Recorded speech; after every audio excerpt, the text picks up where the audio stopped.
Construction contributes over 7% to the country's GDP. Last year, the government of Rwanda announced new reforms that were set to ease the process of securing construction permits as well as spur investment into this sector. On this particular episode of Doing Business in Rwanda, we have conversation with different stakeholders to understand the impact that COVID-19 has had on the sector as well as the impact of these reforms that were announced last year. I will be your host, Narengwa Fiona Muthoni.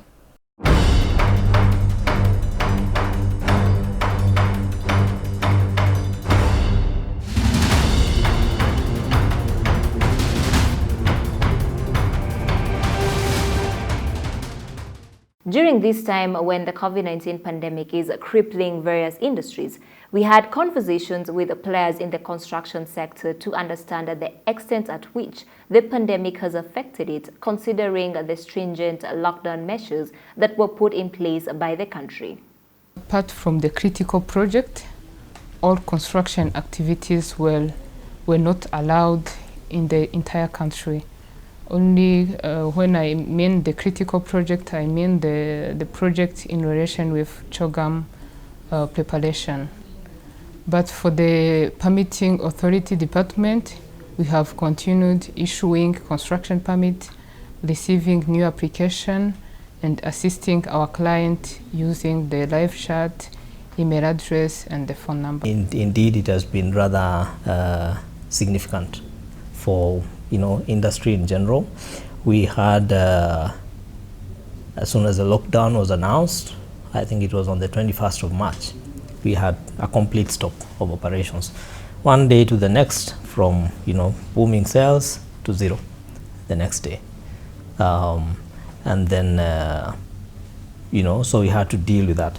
But I have to say that it's been very, very good in the way we've dealt with it in Rwanda, because one, we have had great support from the Ministry of Trade, from the government, and all the stakeholders.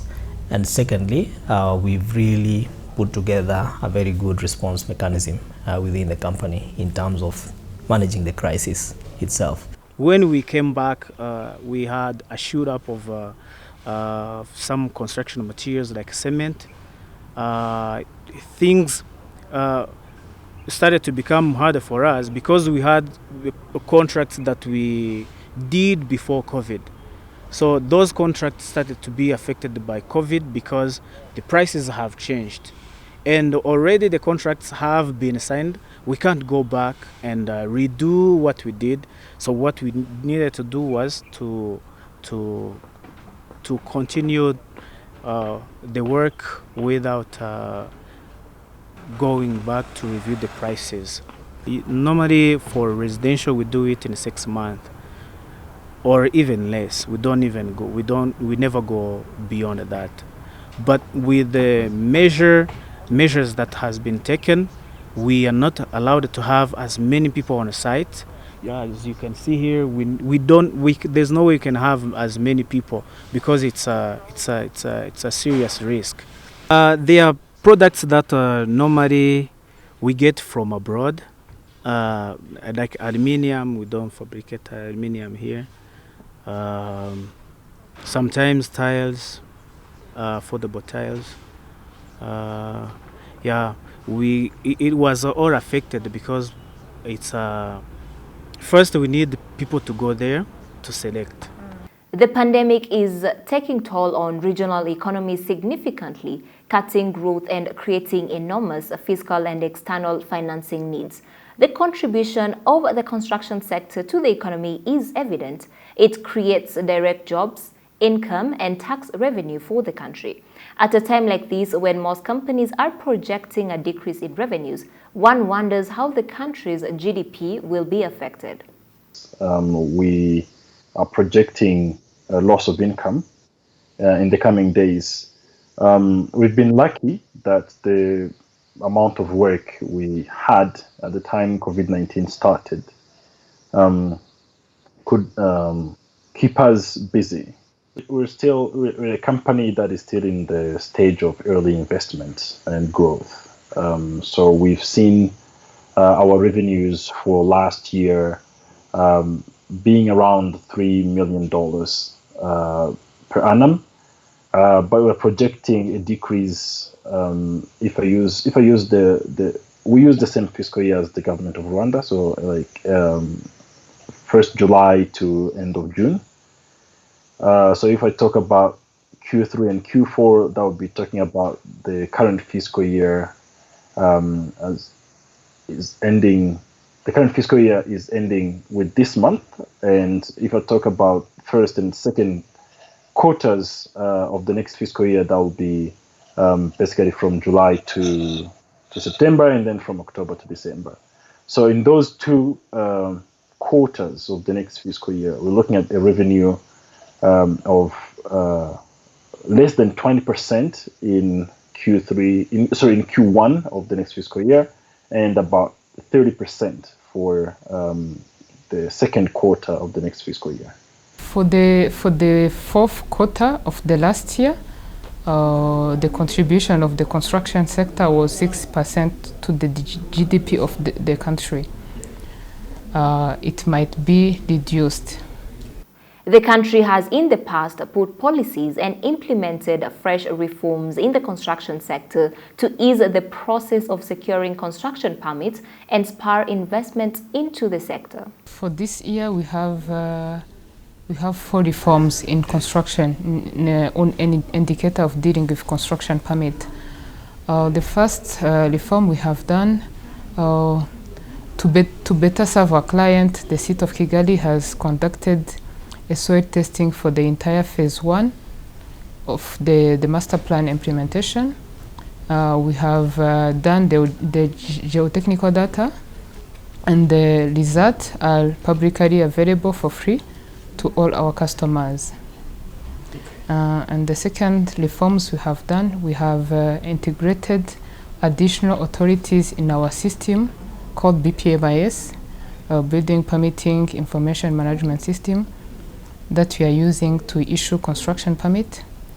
Now we have this service called package service, in which we offer for the service under one application. This means when a client apply, we are able to issue a construction permit, a connection to water, connection to electricity, and we can also issue a certificate for EIA clearance, environmental impact assessment. We are working in parallel with those additional authorities, and this has reduced time, and our client doesn't have to apply to each institution. When they apply in our system, we issue to them those services. As you know, every client is looking for the most affordable project done in the least amount of time with the highest quality possible. So the measures that are aimed at facilitating the process that allows us to get to the ground and finish the project as quickly as possible are always welcome in our industry.